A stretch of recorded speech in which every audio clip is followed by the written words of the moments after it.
Welcome to ETV Bharat. Today we are joined in by India's former Finance Minister and External Affairs Minister, Mr. Yashwant Sinha. Mr. Yashwant Sinha started his professional career as an IAS officer in 1960 and he worked in the service for almost 24 years. He resigned from the service in 1984 and he started his political career. In 1984 he joined Janata Party, then Janata Dal, and in 1996 Mr. Sinha joined the BJP as the national spokesperson of Bharatiya Janata Party. Mr. Yashwant Sinha has held key ministerial posts while working in the BJP and he has taken various key decisions in terms of foreign policy. Welcome to ETV Bharat, sir. It's an honor talking to you, sir. Sir, first the controversy over hijab issue, then the ban on the sale of the meat, and then the communal violence that soaked the nation in various parts. Then we also witnessed the use of bulldozer in Madhya Pradesh and the communal violence that soaked the Jhangirpuri and the use of similar kind of a thing in Jhangirpuri also. Sir, how do you analyze this? Do you think that the secular principles and the unity of India is under an attack? You see, all the incidents that you have referred to and the issues which have been raised, like hijab and azan and halal and the rest of them, yes, are not accidental. They are part of a grand design of the ruling party, that is the Bharatiya Janata Party. And the design is what? The design is to divide society along communal lines between Hindus and Muslims. And they feel that in doing so, they will have the support of the majority community, which forms over 80% of the population of this country, and which will become their permanent vote bank. So they will be able to continue to be in power and win elections whenever they are held. This is the plan. They have no commitment to religion, to Hinduism. Their only commitment is to power, political power. And that is why all this is being done, so that society remains divided and the advantage accrues to them.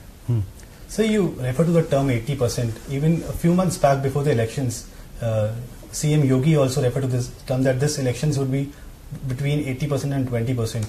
So sir, my question is, why do you think that the Modi government is so keen in playing the communal card? No, I told you that they are keen to play the communal card because they feel that if they get the majority support in this 80%, then 20% can be forgotten, can be neglected, can be ignored. There will be no issue with it. It's a part of an electoral strategy to woo the voters of 80%. It is a part of their power game and translated into electoral strategy like this. So they will continue to raise this. 2024 elections are less than 2 years away. And the country, if not stopped, if this trend is not stopped, then the country could witness more of these issues and more of these incidents, because it will suit the BJP going into elections in 2024. Mr. Sinha, you were with BJP for more than 2 decades. You have held key ministerial posts also. But in 2018, you left the party and said that the democratic setup of the country is under an attack under the Modi regime. So my question is, what forced you to resign from the party? Yeah, quite clearly the trend that I saw in the party and in the government after Mr. Modi became Prime Minister in 2014. It took me almost 4 years to realize that the party was entirely on the wrong side. It was entirely on the wrong path. It had taken the wrong road, and the country will not prosper under these circumstances. And that is when I decided that I'll part company with them. You are right, I had worked in the BJP under Mr. Advani and Mr. Vajpayee. I was also a minister in that government, a senior minister. But never, ever did I feel the suffocation that I felt Under Prime Minister Modi. Under Prime Minister Modi, because Mr. Modi and Mr. Vajpayee are poles apart in their approach, in their personality, in their outlook. And therefore working with Mr. Vajpayee was a pleasure. Okay. Not with Mr. Modi. Obviously not. Sir, there is also rhetoric in the ruling establishment that Mr. Sinha left the party because he was not given a key ministerial post under the Prime Minister Modi. So can you please... Nothing could be cheaper than this. It's a very cheap allegation to make. If you look at my career, I've only given up things. I gave up the IAS when I had 12 years of service left. Which madman will do this? You ask a BJP wala. The other thing is that I did not accept a ministerial post when Mr. VP Singh offered it to me in 1989. Yes. Who will refuse a ministerial post? You ask the BJP walas. Then, if you look at my history, I have always stood by my principles. And in order to not compromise with those principles, if it had involved leaving a post, then I've even left that post. So I've generally given up what other people who consider to be very precious things in their career. But I am not bothered. And in fact, it was my decision to withdraw, resign from the party. Not to contest the 2014 Lok Sabha elections in the first instance and then resign from the party. Why didn't the BJP expel me? If I was doing wrong things, then they should have expelled me. They did not even issue a notice to me. But I decided myself that I will not be a part of this. But did you felt sidelined post the entry of Prime Minister Modi in 2014? No, I opted for it. This is the point I am trying to make. If I wanted to be a minister, then I would have contested the 2014 Lok Sabha election, which I would have won without any doubt. So basically you are saying you stood by the principles. I decided that I will not be able to get along with these people because they were following the wrong path, the wrong approach, and therefore the best thing was to not be a part of it. That was the first decision. Yes. And the second decision was to part ways with them. That came in 2018. So in 2021 you joined Trinamool Congress and you are now the current Vice President of the TMC. So my question is, West Bengal is basically known for its culture and in academia world also, for contributing in the academia world. But West Bengal, when it was under the rule of left parties, we witnessed extreme political violence there. But even after the emergence of Mamata Banerjee in 2011, the political violence there is still continuing. Don't you think that this is also an attack on democratic principles?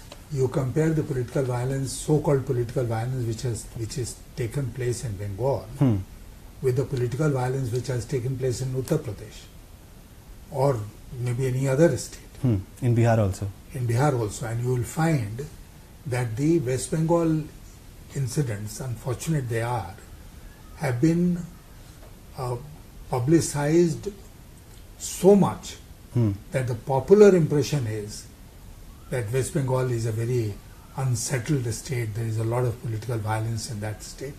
So even a simple thing is immediately related to a political party. Yes. This is, if a rape incident takes place, a murder takes place. I was just coming to this. Yeah, somebody is attacked. It's a very unfortunate thing. It should not happen.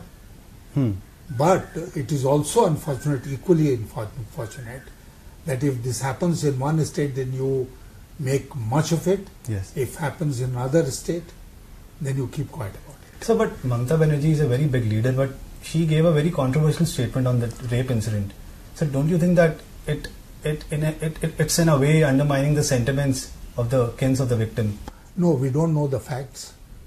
Neither you nor I do know the facts of that case.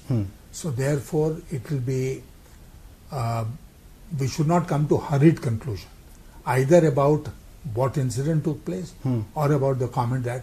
Sir, it's not about the conclusion, it's about the statement that she gave. Yeah. So she must have given that statement, it's obvious to you and me, on the basis of facts which have to come to her notice. Yes. Now, the alternative facts are not with you or me. That is a subject of inquiry now, investigation. And it's a central agency which is looking at it. Yes. So we should wait for the result. Sir, coming back to India's foreign policy, you have been India's external affairs minister.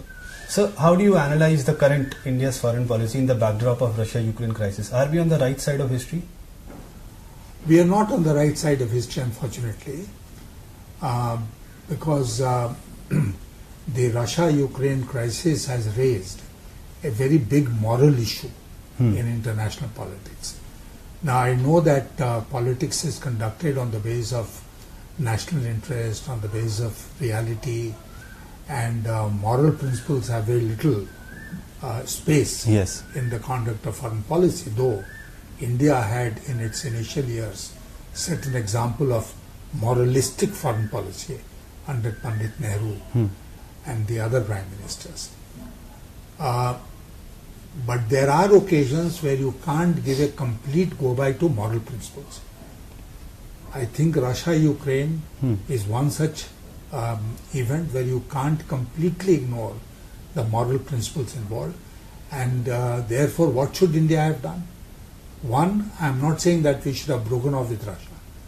I am saying that if Russia is a friend, then we should have sent our foreign minister to Russia immediately and told the Russians that armed aggression is not the done thing.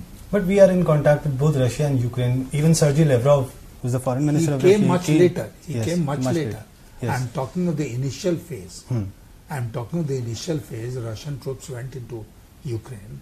That was the time when all this should have happened. One. In the initial days. Absolutely. On the very, even before the attack, or certainly within days of the armed aggression against Ukraine. The second is that India was in the best position to play the role of a mediator in this. Which Turkey and Israel did. Which Turkey and Israel tried to do. Because Turkey in itself is an atom member. If India did not want to do it alone, then we could have combined with Turkey and Israel and any other country which would have been willing to align with us in playing a role of a mediator. In fact, I like to remind you that when I was the External Affairs Minister between 2002 and 2004, I had set up an organization of 3 countries which was called IPSA, India, Brazil, South Africa. And one of the objectives of that combination, that grouping, was that we'll together play an important role in global affairs. That if somebody is going wrong here, somebody is going wrong there. Now, IPSA has been buried in BRICS. BRICS, yes. But why didn't we use the BRICS forum? We had the advantage of Russia and China being there. We could have used BRICS. But even if BRICS was not there, we could have combined with countries that you have mentioned, and additionally France, and done something in this conflict, played a more active role in bringing the conflict to an end. We are today just a bystander. So, you are saying, are we standing on the fence at the moment? We are not even standing on the fence. We are just completely neutral or moral. We have abstained in the UN almost 12 times resolutions in the Security General Council Assembly or in the Security Council. And as I said, that does not raise our moral position in the global. So, but do you think that New Delhi should have at least condemned the Russia's military invasion of Ukraine? There is an example when the Americans had gone into Iraq in 2002. And a resolution was passed in the parliament. A resolution was passed when I was External Affairs Minister, in which we had deplored the American action. Something similar could have been done.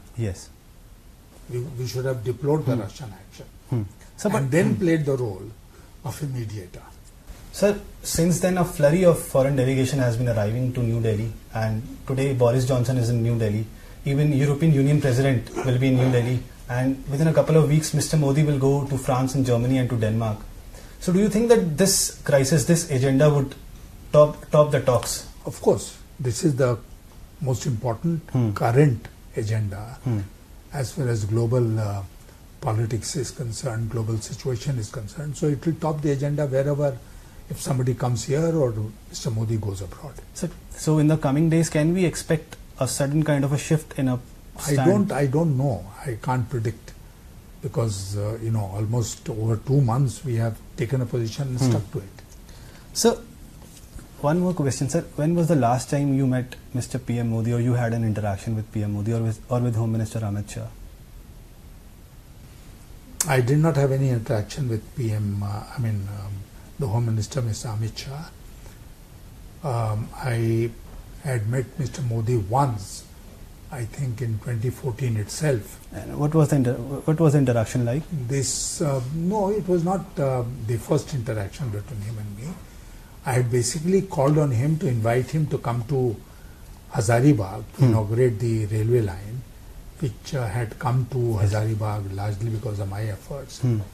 So when Hazaribagh got connected with the railway line, I told Mr. Modi that it's a very important occasion. Mr. Vajpayee had gone to lay the foundation, you come to inaugurate it. And he accepted and he came to Hazaribagh. That was the last and only interaction I had as Prime Minister with Modi. Sir but sir एक सवाल sir यहाँ से ये भी उठता है ना कि सर आप इतने दिग्गज नेता रहे हैं, आप पॉलिटिक्स में सर इतने सालों से हैं और आप सिविल सर्वेंट भी थे, तो सर बीजेपी के मन में सर इतनी रिलक्टेंस क्यों है आपसे एंगेज करने में? डरते हैं वो। किस मुद्दे वो डरते हैं। आज बीजेपी में किसी को अगर ये इम्प्रेशन है जैसा है, और होना भी चाहिए, सिन्हा साहब बोलेंगे सिन्हा साहब किसी की चिंता नहीं करेंगे और सिन्हा साहब और मोदी जी के संबंध बहुत अच्छे नहीं हैं, तो बीजेपी में इतना डर भय व्याप्त है आज के दिन कि मुझसे संपर्क कोई रखना नहीं चाहेगा। कहीं पता चल गया कि सो यशवंत सिन्हा से मिले तो उनका मार्क कट जाएगा मोदी जी के कोर्ट में। Sir do you still have any friends with in the BJP? I have friends, I have personal friends, but I don't want to risk their no, I can understand. I risk their career or reputation by naming them. Sir, coming back to the Kashmir issue, sir, the Concerned Citizens Group, a civil society group which is led by you, has given out a report which says that the backing of Kashmir files has put minorities and mainstream politicians in Jammu and Kashmir at risk, and the mood has worsened in the valley since the abrogation of Article 370. The journalists there are at risk. So, sir, my question is, what is the solution then? You see, this is the 10th report. Yes, it's a 10th report. He started going to Jammu and Kashmir in 2016 when the situation was very unsettled. After the Burhan Wani. A lot of violence. Yes. So this group decided to start visit Kashmir, and then after that, as I said, this was the 10th visit and we produced the 10th report.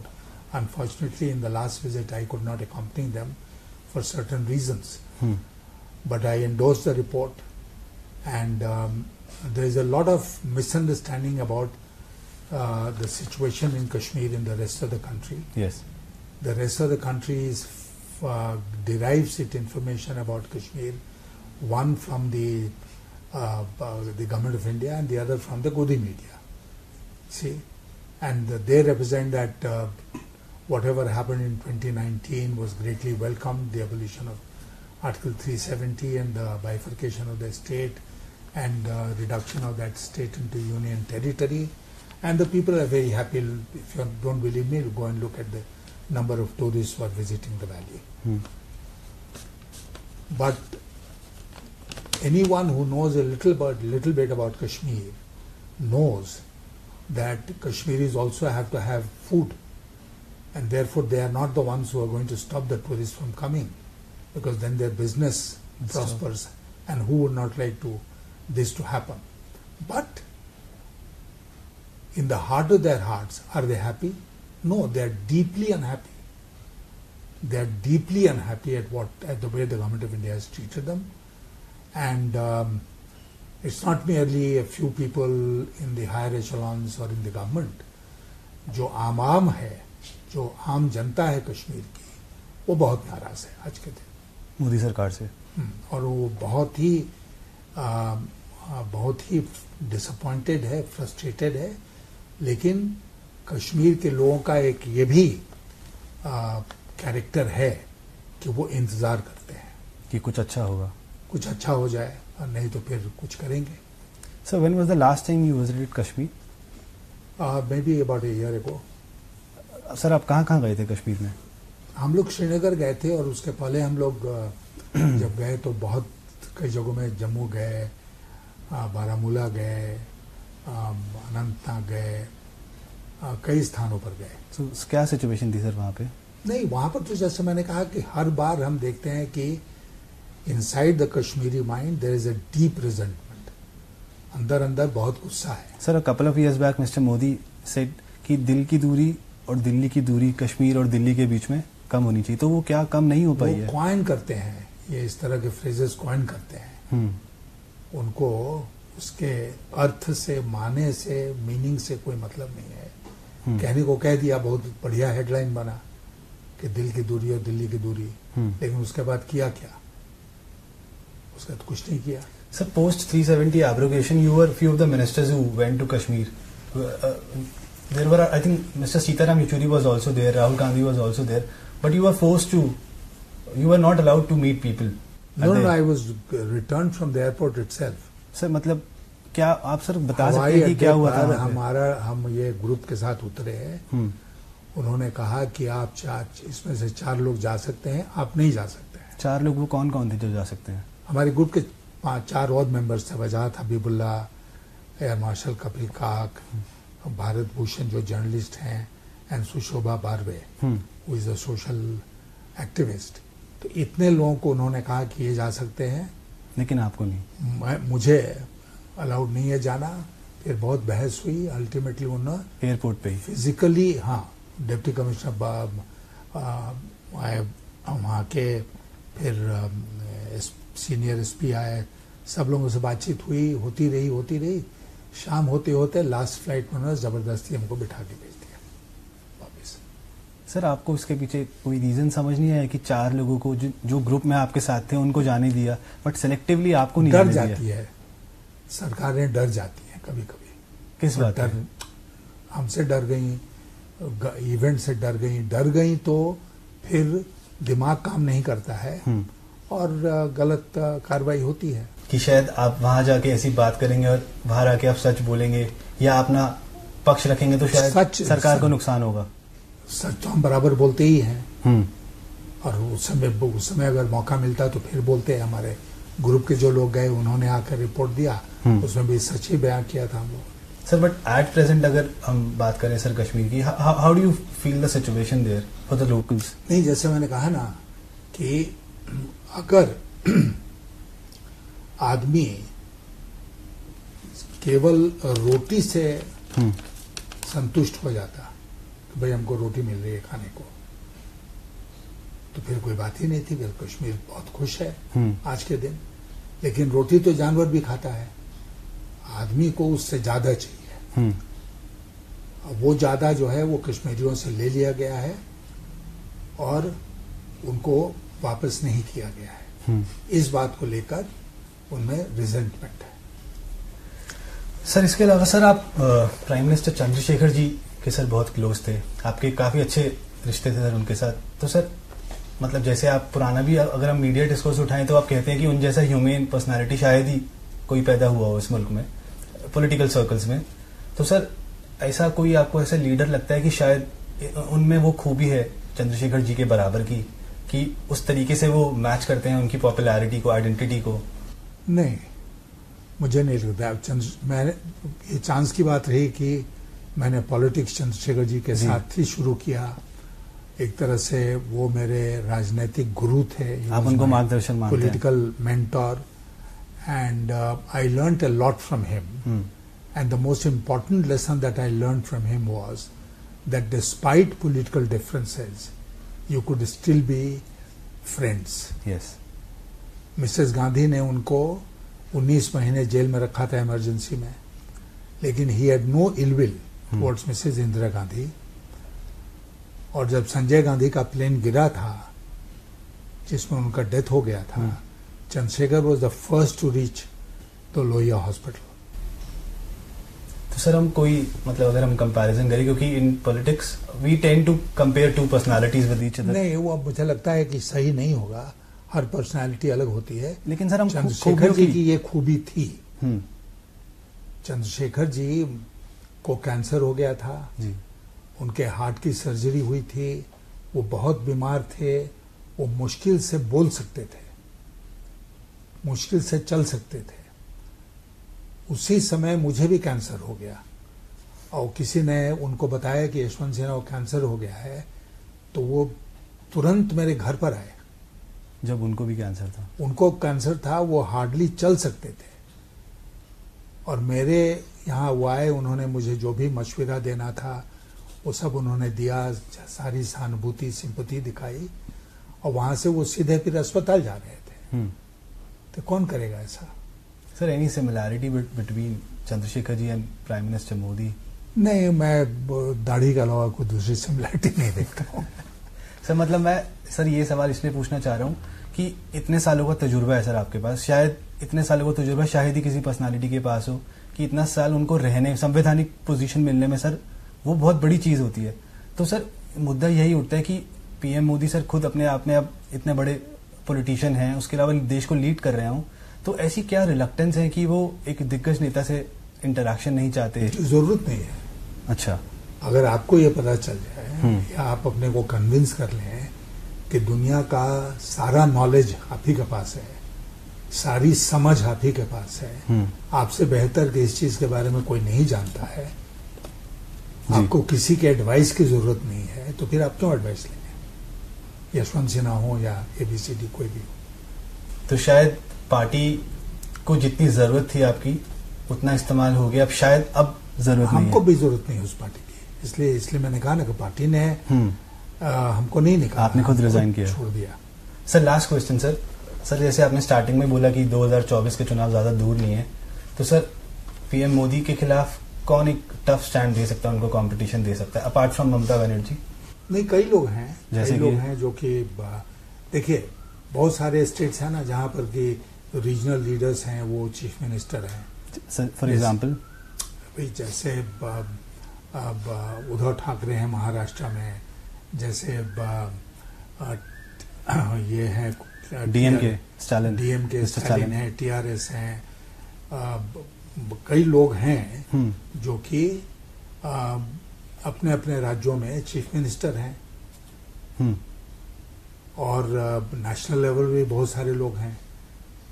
तो इसलिए वो issue नहीं है आज के दिन कि मोदी को टक्कर कौन देगा। इश्यू ये है कि मोदी की जो सोच है उसको टक्कर कौन देगा। तो sir with in the BJP कोई ऐसा कैंडिडेट है जो उस स्टैचर को, मैंने कहा ना कि BJP today has become a party of slaves, तो उसमें किसी में दम बचा नहीं। तो सर शायद आप इस चीज को रेफर कर रहे हैं, the fight is not between the parties, it's rather about the ideology which BJP adheres to. Absolutely. और ऑपोजिशन में कोई भी अगर कुछ करना चाहता है तो they will have to come with an alternative narrative in 2024. In front of the narrative of the BJP, they will have to come with an alternative narrative. क्या सोचते हैं, कैसे आगे बढ़ाएंगे देश को? अगर आज महंगाई और बेरोजगारी बड़ी समस्या, तो कैसे निपटेंगे इससे? फॉरेन पॉलिसी में क्या करेंगे? Sir, coming back to the financial situation, you have been also been the finance minister. Sir, at present, how do you see the financial stability or financial condition of India? नहीं, दुनिया की स्थिति ठीक नहीं है, भारत की स्थिति भी ठीक नहीं है, बहुत सारे चैलेंजेस है हमारी इकोनॉमी में। जैसा मैंने अभी आपसे कहा, सबसे बड़ा चैलेंज है महंगाई और बेरोजगारी। ये जो आप देख रहे हैं, इतना जो अनरेस्ट हो रहा है, सोशल अनरेस्ट विभिन्न शहरों में, क्यों हो रहा है? बिकॉज हमारे नौजवान अनएम्प्लॉयड हैं। आप नहीं जाएंगे सड़क पर झंडा लेके, नहीं ना जाएंगे, क्योंकि आप नौकरीशुदा हैं जी। लेकिन जिसको कुछ नौकरी नहीं है, कुछ नहीं है, उसको झंडा पकड़ा दो, वो चला जाएगा।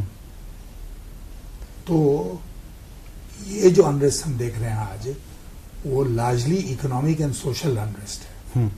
Sir, prior to the Russia Ukraine crisis, अगर ये सवाल सर आपसे पूछा जाए कि पोस्ट 2014 और prior to Russia Ukraine crisis, has the Modi government able to find a kind of a situation where the economical situation of the country could become more stable? नहीं, हमको लगता है कि शुरू से उनकी जो नीतियां रही हैं, आर्थिक नीतियां, इकोनॉमिक पॉलिसी, वो सही नहीं रही है। और समय समय पर जब भी मुझे मौका मिला है, मैं इसको पॉइंट आउट करता रहा हूँ आर्टिकल्स वगैरह लिखकर कि कहाँ गलती कर रहे हैं वो।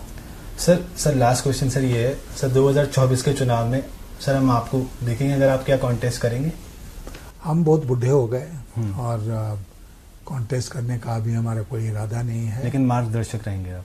नहीं, हमको कोई मार्गदर्शक अपने आप थोड़ी बन जाता है सर। लेकिन आप टीएमसी के वाइस प्रेसिडेंट हैं। लोग अगर मार्गदर्शन चाहेंगे तो मार्गदर्शन उपलब्ध कराएंगे जरूर। सर लेकिन टीएमसी में एट प्रेजेंट सर आपकी क्या भूमिका है?